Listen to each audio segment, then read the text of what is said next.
Hey everybody, welcome back to Going for Two with Jack Taylor. My name is Jack Taylor. My name is Hunter too.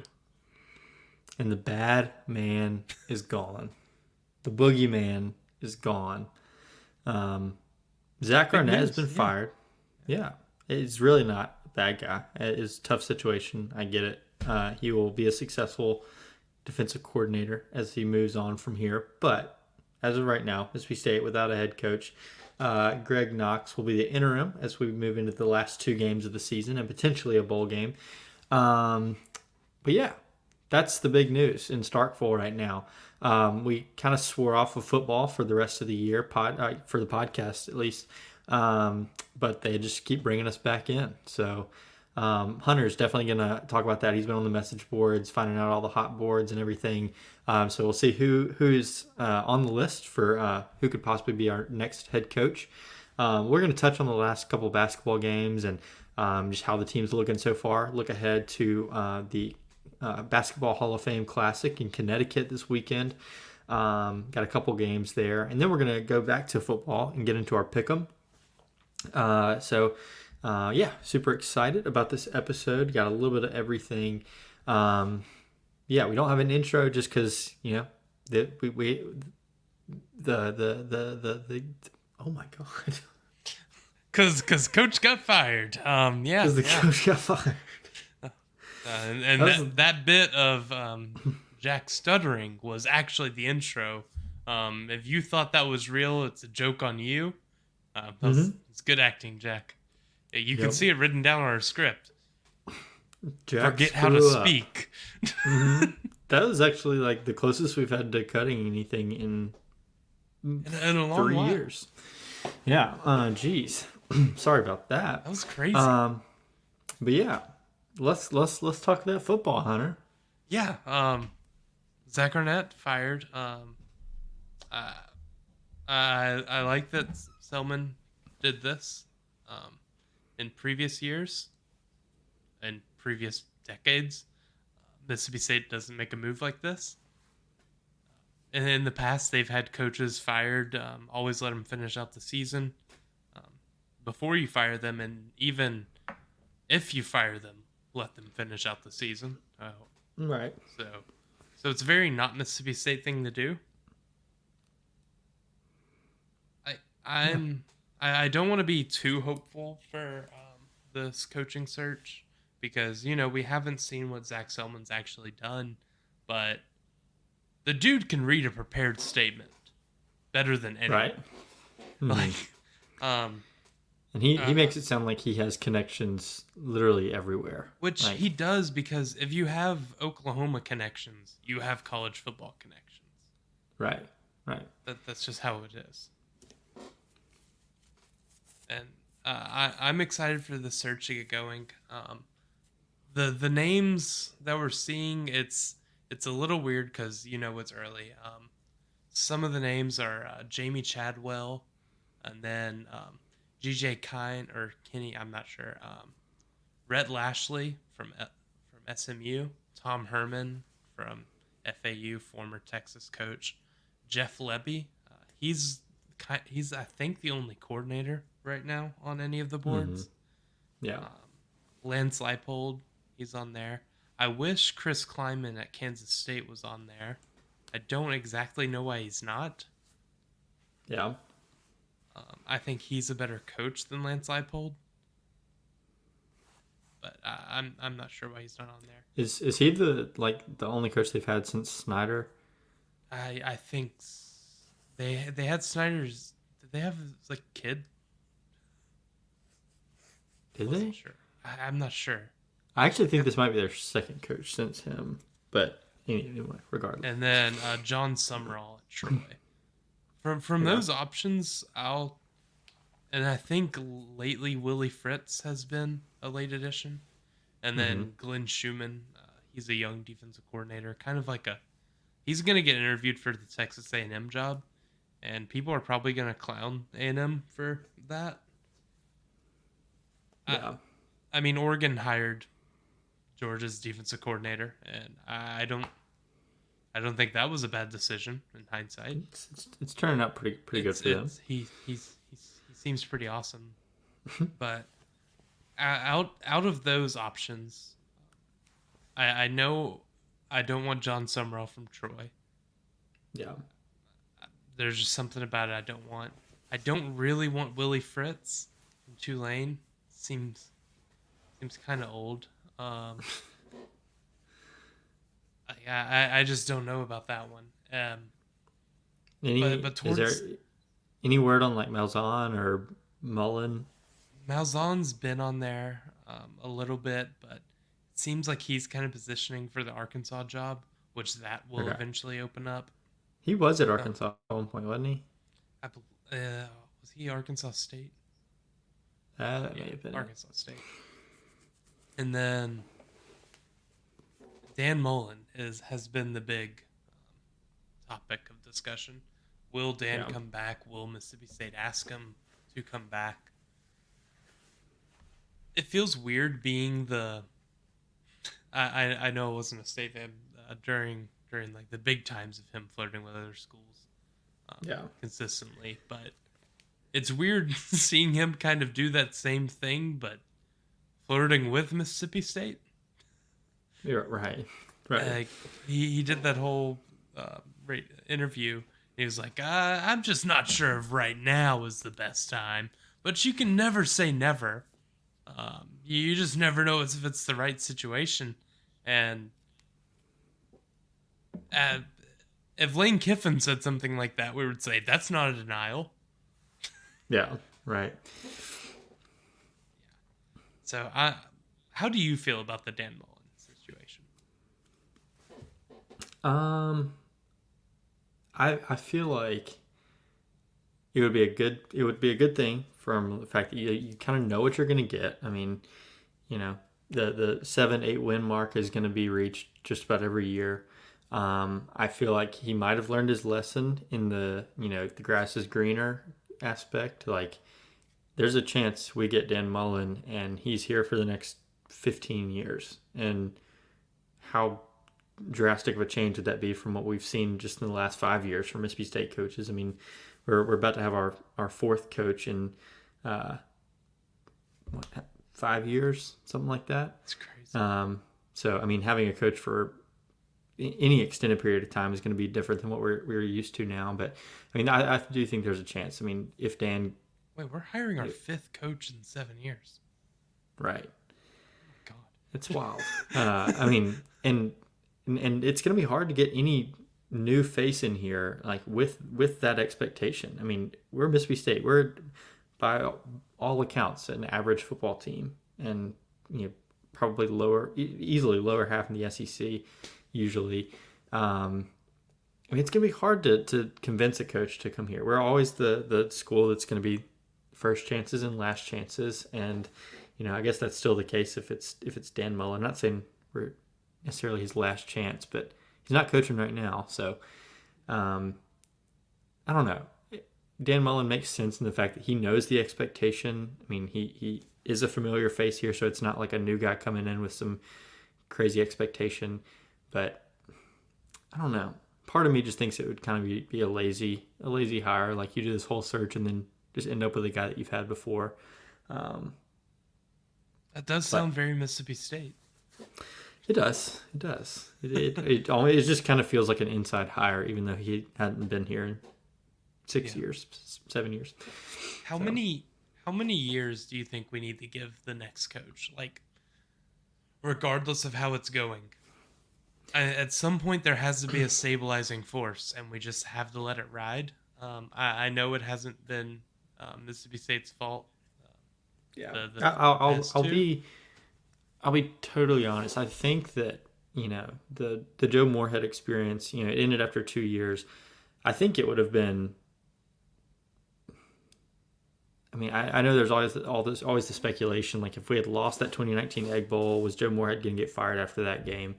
I guess we'll never know that. We fired him because some players fought at the bowl game, which doesn't necessarily seem like a reason to fire a coach, considering players were fighting under Mike Leach too. We fired Joe Moorhead because Ole Miss hired Lane Kiffin, and we had to keep up with them. We had to make a splash hire because they made a splash hire. Um, you know, just gonna assume that Lane Kiffin stays at Ole Miss this year, and just for the sake of this argument, assume that he stays there for the next decade. Um, we got to have a coach that we got to give him a chance. I'd say 3 years is the absolute minimum this next coach gets. Because Ole Miss has it figured out, and they're only getting better, and like their expectation is growing from 8 wins and a decent bowl game to New Year's Six Bowl or bust under Kiffin, and that's scary. They're going 10-2 this year, and not exactly very happy.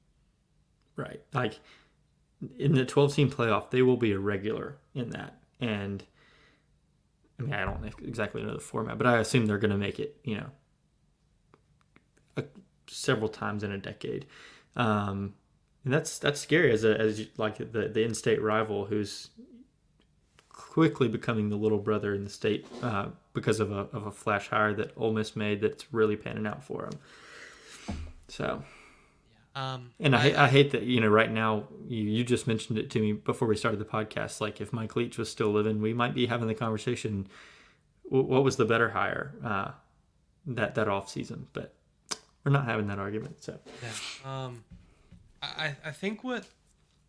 I know winning is the most important thing, but from a perspective point of view, I wonder how many people think Ole Miss had a better season last year than State.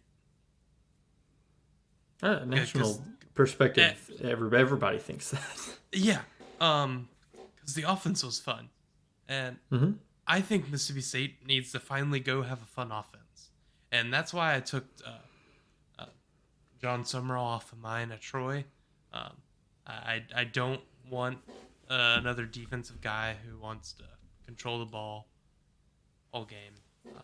No up tempo. I don't want that. I want to be excited to watch our games, even if I wasn't a fan. Because I don't know who out there.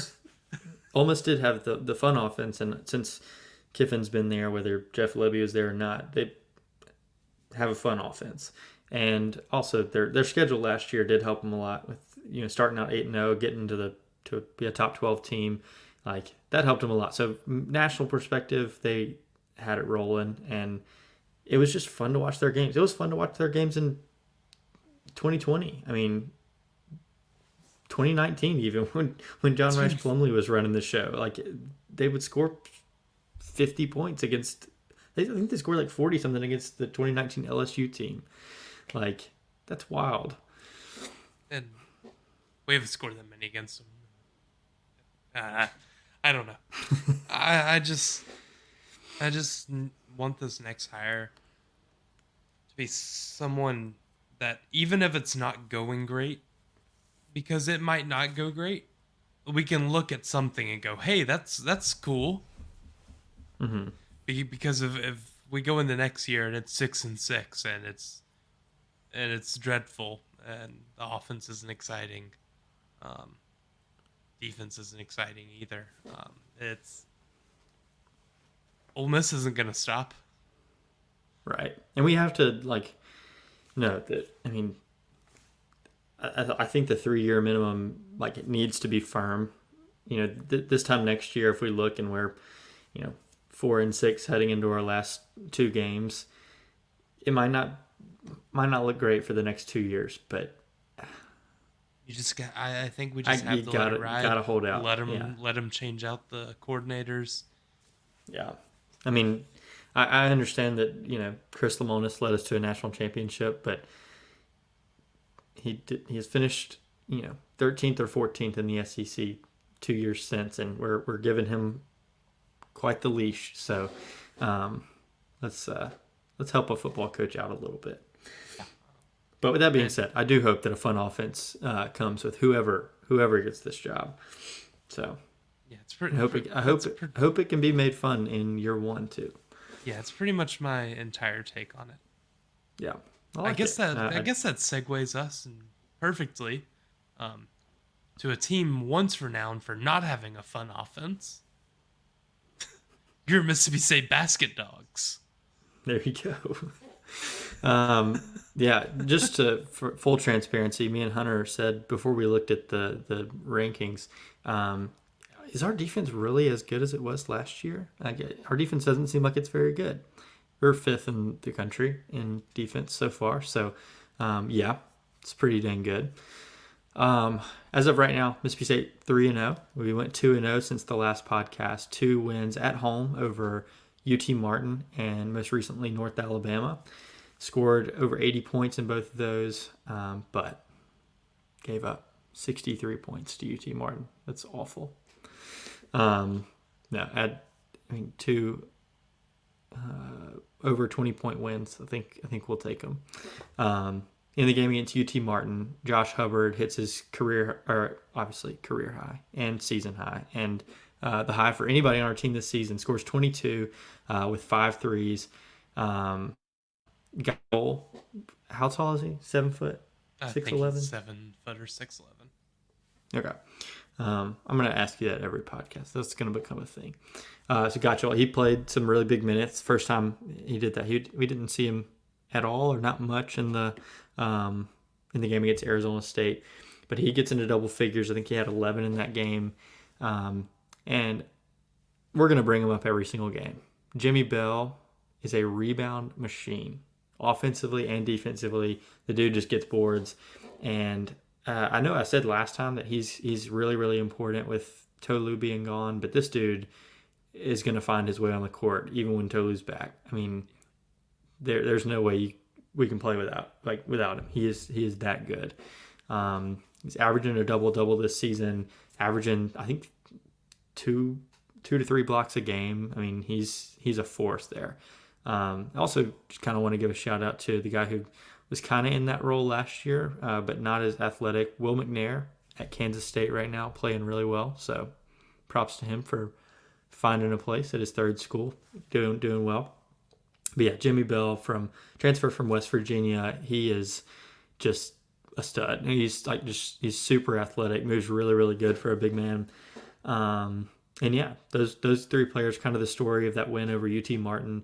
The 3 ball's fallen for this team. They in those first 2 games against Arizona State and UT Martin hit double-digit threes after I don't even know how many we averaged last year, but it wasn't many. But yeah, our 3-point percentage is up a little bit from last year. I think we're right over 30% these two games since our last podcast. So up from 27%. Not a huge bump, but we're getting open looks and we're taking them. So Yeah. I mean, can't really complain about the shot selection, which was the same problem last year, but now they're at least falling a little bit more. So anything more from that UT Martin game for you?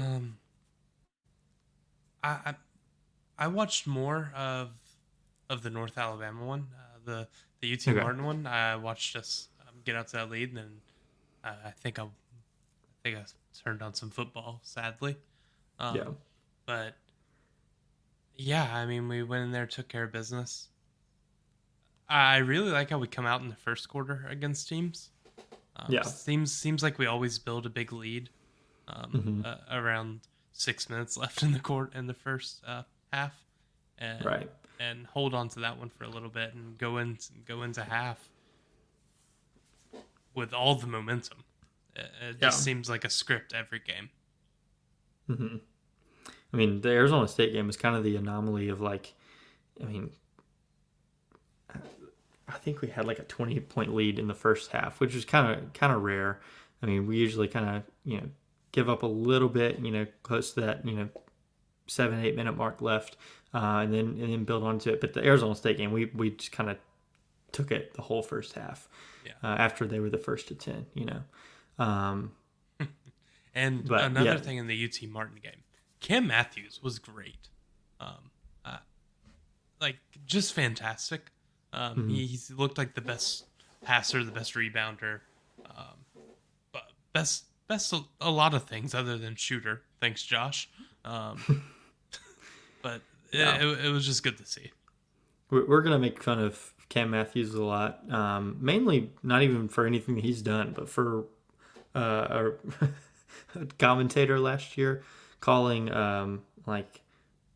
just getting a little bit of every stat possible.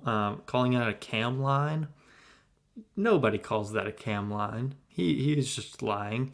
But honestly, Cam Matthews might be the best player on this team. Like he is so good at everything. And his stat line against North Alabama is especially incredible. So in the 81-54 win over North Alabama, Cam Matthews, in all of its glory, 6 rebounds, 4 assists, 5 steals, which is absurd, and 6 points. So of course that's his stat line. I mean that's nuts. I call that a cam line. I call that a cam line. Jimmy Bell, another masterclass in this one. 14 points, 14 rebounds, and 3 blocks. I'm excited to see how him and Tolu work together, because I feel like usually Tolu just does it all by himself in the paint. I mean, now we have 2 forces. I mean, these guys, honestly, I mean, he looks like he could be first team All SEC right now. Yeah. And now you're getting the potential SEC Player of the Year. He was SEC Player of the Year, right? Yeah. Yeah. So and you're getting him back in January. So that's incredible. But the only other real story in this one against North Alabama, Shaq Moore finally back after a 2-game suspension. And I mean, nothing really jumps off the page. 8 points, but played a turnover-free game, which is always important for him. I feel like when he's just careful with the basketball, it's always when he's at his best. He can just kind of get sloppy at times, but first game back and plays with no turnovers, that's really, really big. But yeah, I think the key to this team is still the defense. I mean, that's still the calling card for them. Offense has gotten better, but the defense in those 2 games against UT Martin and North Alabama forced 31 turnovers, which that'll play. Our offense did turn it over 24 times, so just some sloppiness that needs to get cleaned up. But again, that's kind of what they looked like last year, most of the year, and and made it to the tournament. So I feel like just cleaning that up a little bit, and it'll go a long way. We still don't even have Andrew Taylor comfortable. I know in the North Alabama game I liked how we got him the ball for some easy looks around the basket, but he's not comfortable from 3. We know he can shoot. Mm-hmm. That's going to happen eventually. Right. Yeah, so I am excited about that. That was a guy that I was expecting, to immediately get those 20 points per game, and it hadn't quite happened. But him not producing as much is okay when you have Hubbard and Trey Fort, doing what they're doing right now too. So. But our defense, the one struggle I've seen, in those 2 games we have allowed 25 offensive boards to opposing teams, but on those 25 we only allowed 10 second chance points between the 2 games, which doesn't seem real. So I think 4 in one game and 6 in another. That'll also play. So 3-point percentage, as I mentioned, these 2 games it's been 30%, which not exactly great. 20 for 65. 65 threes is a lot for 2 games. Do you think that the Tolu being back in late December or January is gonna? I don't know if his presence down there is going to open up more threes or just cause us to score more. I mean, in the paint, dude's just kind of shoot them right now. We have 2 guys that I'm not taking the green light from. Yeah, I mean, Hubbard and Trey Fort deserve it. Yeah, they'll fall. Right. I mean, I don't mind it against UT Martin and North Alabama, obviously, but I mean, there were games last year. One in particular against Auburn, we were 0 for 26 in a game, and you're just like, dog. Just step inside. Well, I mean, last year, who did we want to? That is fair. Shaq I think I watched 15 attempted threes.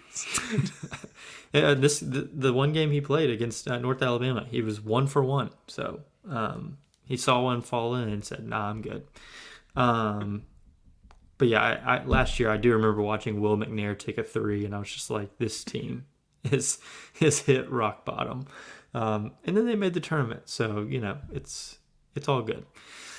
Um, so yeah, even though it didn't really seem like it, and I'm not really sure what about it. I guess just the points that were scored, because last year the first like 10 games we were giving up like 45 points a game, and you're like, what is happening?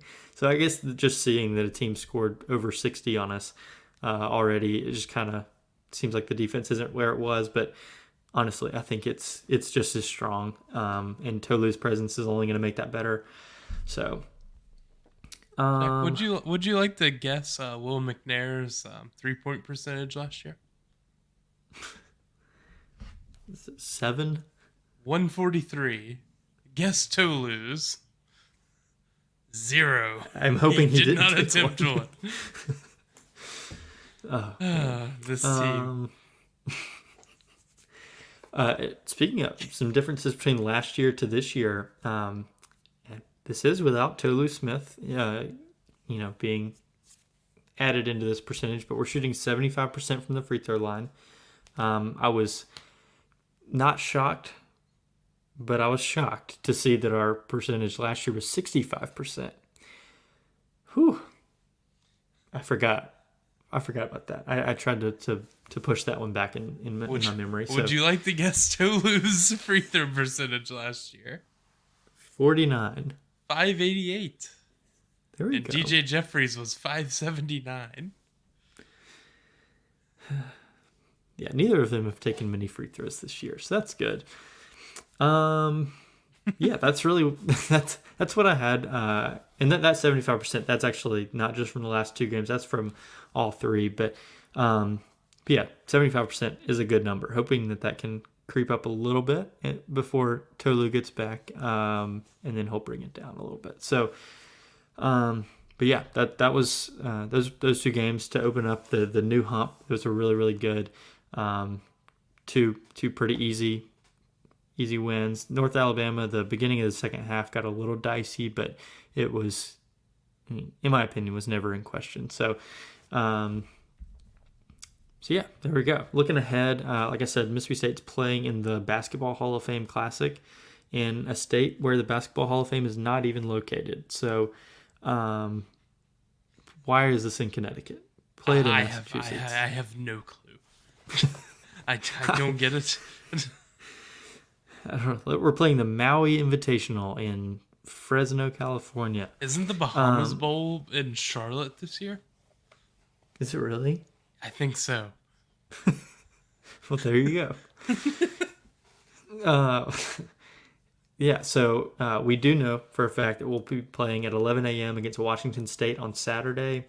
Assuming that we win that one, then we will play at noon against Northwestern, or Rhode Island if Rhode Island's feeling dicey. But probably going to be playing Northwestern on Sunday at noon. So that's those are our 2 games for the week. That could change if we lose the first one, but whatever. You'll figure it out.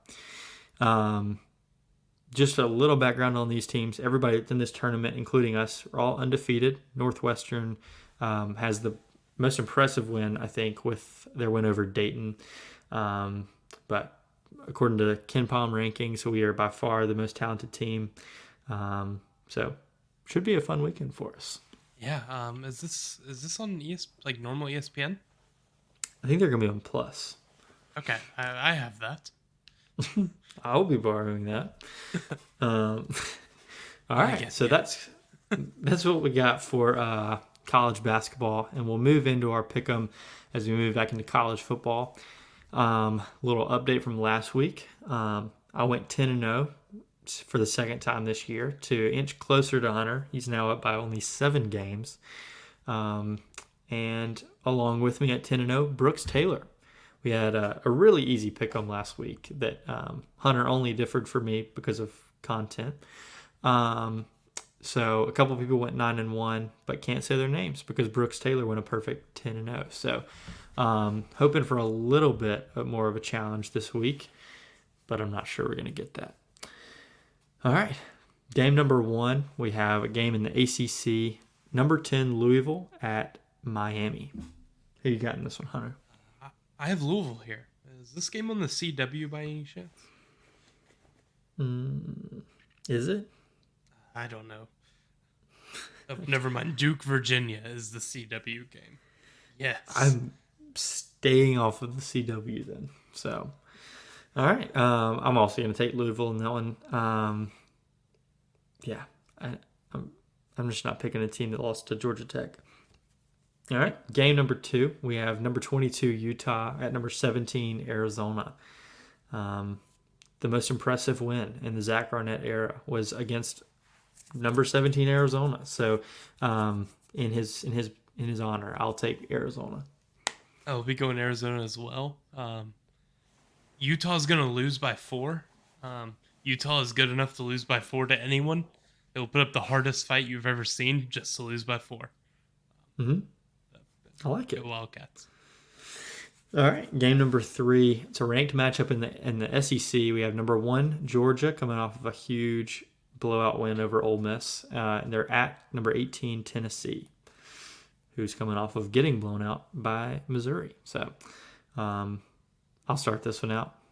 I'll take Georgia. I will also be taking the Bulldogs. All right.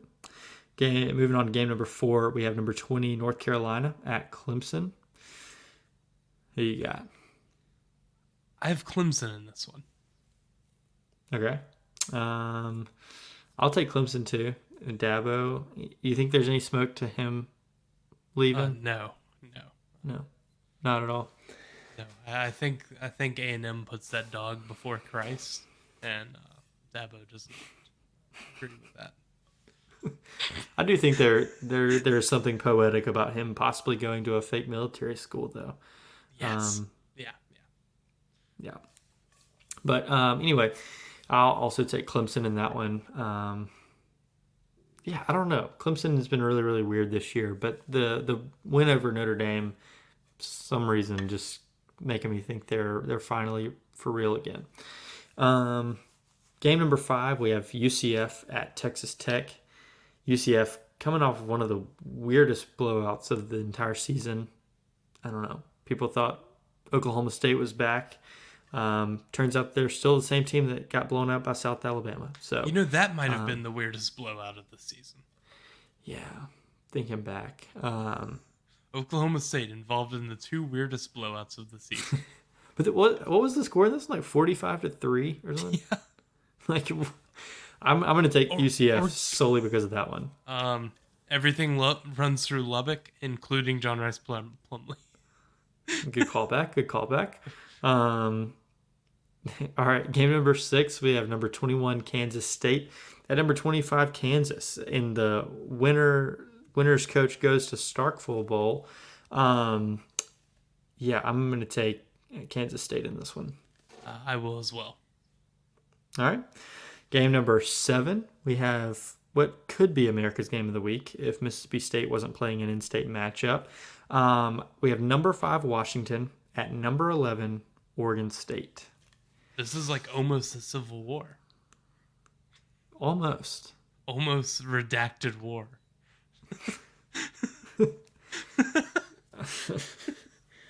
Almost insert any controversial topic here. The Civil War even that controversial? It's that brother against brother. Look, the good guys won. I'm not afraid States' rights to what? Viewership is plummeting by the second. I will take Washington here. I'm taking Washington. All right, game number 8. We have Florida at number 9 Missouri. Missouri, congratulations. You're going to a New Year's Six bowl. All you have to do is beat Florida and Arkansas. I'm going to take Missouri to do this. We stand on business. I wish Missouri did not lose to LSU. Yeah. This would be that would be so crazy if Mizzou was like playing out for potentially a playoff spot. Yeah, that is kind of wild. But I'll be going Mizzou here. Yeah, we've seen some funny press conferences after this game in the past. I know Dan Mullen was a part of those games. But any chance Drinkwitz dresses up like Darth Vader after this one? A little. um, He stands on business. he stands on business, Josh. I have to go see what he said to him after he lost by 60 last year. Yeah, I and doubt the it year was before. Stands on business. Maybe the year. I'm just kidding. Game number 9, we have Kentucky at South Carolina. Oof. I don't wanna. Is this on the CW? Seems like this is gonna be on Nickelodeon. Are these ACC teams? Seems like it. Are we gonna be competing with South Carolina for a head coach? Is Beamer Ball done? I think Beamer got an extension, so he might be expensive. There you go. Well, I know he did turn down the Mississippi State job, or at least deny it. So good for him. Starkville connections don't run deep. I'm taking South Carolina in this one strictly because of the score I saw them put up on Vanderbilt last week. So that's a good reasoning. I will be taking the other team. Your Kentucky Wildcats. CATS, cats. John Wall would want me to. Mm-hmm. All right, now game number 10, America's Game of the Week, and the first of our state championship series, Southern Miss at Mississippi State. Remind me why we play this game. We stand on business. We stand on business, and we don't want Will Hall to be mad at us. So, what do you happen to know the spread off the top of your head? Isn't it like 14? It's 14.5, which is, I think, the same spread as next week. 13.5 next week. Oh, yeah. 14.5 and 13.5. All right. I'm going to take Mississippi State. I'll give a score prediction, but I'm not giving a player of the week. Okay. So you got to give a player of the week. I'll take Mississippi State 34 to 20. I will take Mississippi State because Southern Miss is ranked 151 in KenPom. And we're up at number 23, actually, with 5th ranked defense. There you go. I think you're accidentally looking. You're accidentally looking at soccer. Yeah, that must be it. Player of the week. I think Will is back. Maybe. We're gonna go Will Rogers the next 2 weeks as player of the week. Okay, I like it. We're gonna go. Mississippi State wins 34 to 20 the next 2 weeks. That's a wild thing to say. Oh, it's so gonna happen. That's gonna be so funny. It's gonna be so hilarious. I promise you, if we win the next 2 weeks at score 34 to 20, I'm taking you up to 44 prime. Okay. And we're just gonna have a little dinner. What if we beat USM by 1, like last second, and then just kill Ole Miss? Okay, I'll even extend it. If the combined scores that we win by, the combined difference is 28 points. Exactly. 44 prime on me. Look, I'll pay for my own. It's fine. We're just going to celebrate. We'll just go eat. Honestly, if we just go 2-0, let's just go eat. Okay, fine. Deal. You got me. You got me, bud. Yeah, there you go. For no reason at all, and it has nothing to do with the fact that Greg Knox is undefeated as Mississippi State's interim head coach. We're winning the state championship. So, yeah. I think we should put Lane on our hot board. He would not deny it. He wouldn't deny it. Imagine the Egg Bowl press conference is like, is there any validity to the Mississippi State head coaching rumor? Let's just leak that he interviewed. I mean, we'd get a retweet. From him Yeah, or John Sokoloff? he'd be like, "Don't eat at the table." Source? Source? Trust me, bro. All right, so we're gonna move on. I actually accidentally did the Mississippi Beef Council thing. Whoops. We're gonna move into our not sponsored, not sponsored. We're gonna move into our Instagram questions, and I actually want to bring up. I did a little poll earlier, or not a poll, but just a question box where I let our Instagram followers drop who they want to be our next head coach. Got a couple of them. Brooks Taylor said he wants it to be a head coach, so he doesn't want to go coordinator to head coach. Jess Cooley says Billy Napier or Will Hall. Luke Meyer says Football James. Drew Robinson, Marvin Lewis. Connor Fudge said Jack Taylor. He's more of a basketball player, but he did score a lot of points that one time. And then Farm Dog 09, my dad, said Charlie Strong. And I don't know if he's being serious. I'm worried. That's certainly a list. Just put Willie Taggart on there. Rich Rod. Rich Rod. Edo. Yeah, there you go. Scott Pearson. But the Instagram questions that we got, we don't have many, but Brooks Taylor, he asked a couple questions about the head coaching search, so I already answered those. Courtney Taylor asks, when are you having me on the pod?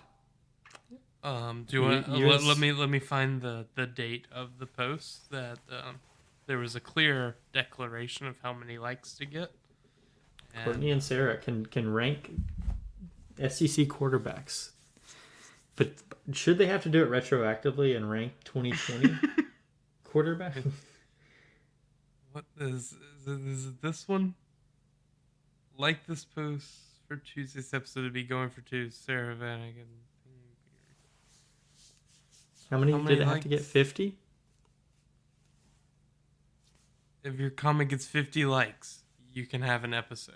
And it is at 27. It was You're over halfway there. It was posted on October 29th, 2020. It is a picture of me and Jack, but Jack is crudely scribbled out. How did you find that fast? I know what picture it was. Oh, okay. It was bi-week festivities. You're over halfway there. You can even make 23 Courtney accounts. knows 23 people. Yeah. The blueprint is laid out. So I'm just gonna go unlike it. I'll go like it with a second account. I pinned the comment. Okay? There you go. We're doing all we can here. I've done as much as I can. It's time for your part. Yeah. Well, that's going to be it for this episode. Thank you guys so much for listening. Very excited for this basketball season. Every game, I just seem to get more excited about every aspect of this team. And every game gets closer to when Tolu comes back. So that makes me even more excited. With the coaching search going on, just stay posted on our Instagram especially. We'll probably post some memes about coaches that we like and don't like. But until then, for Hunter 2, I'm Jack Taylor. Thanks for listening to Going for Two with Jack Taylor.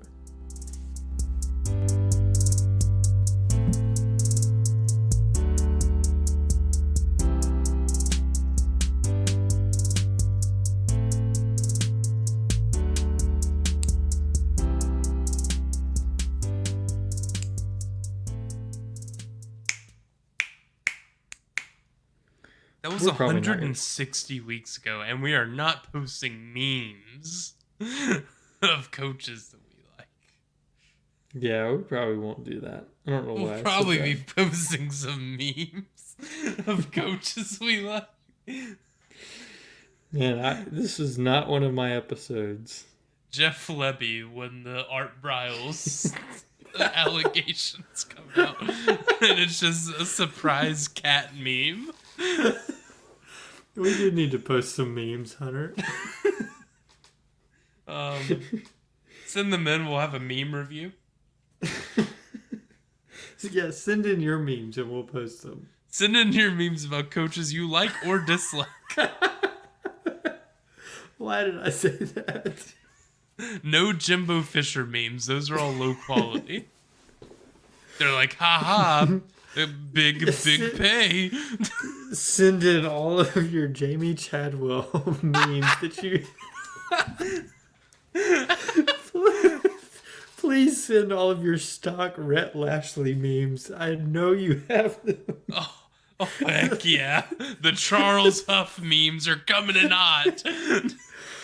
Oh, dude, these Tom Herman memes are gonna hit, dude. Oh, brother, these landslide pole memes are great. I remember his times at Wisconsin Whitewater. What? These memes about Gus Malzahn starting as a high school coach in Arizona are going to give me life, Hunter. Jack, I outside of the memes, this might be the biggest one. Steve has his hot board. It is version 6.0. Bobby Petrino is still on it. That one is already a meme. We will be posting that meme. We will just be posting hot board Bobby Petrino. I think my post for tomorrow's for this episode coming out on Instagram is just gonna be 10 slides of head coach memes. Joe Judge memes. Is he still on there? Yep. No. I watched at least 2 Giants games that he was the coach. Dak Prescott was not nice to Joe Judge. I'm sorry. Oh, also we have an XFL offensive coordinator on here. Who is it? I'm not joking. Washington State's coach who got fired for being anti-vax in 2020.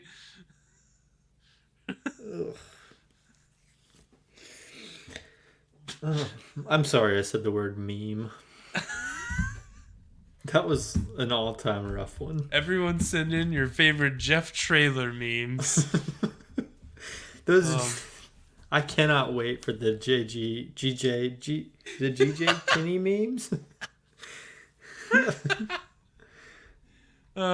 Thanks everyone for listening to the after show. Bye everyone. Bye.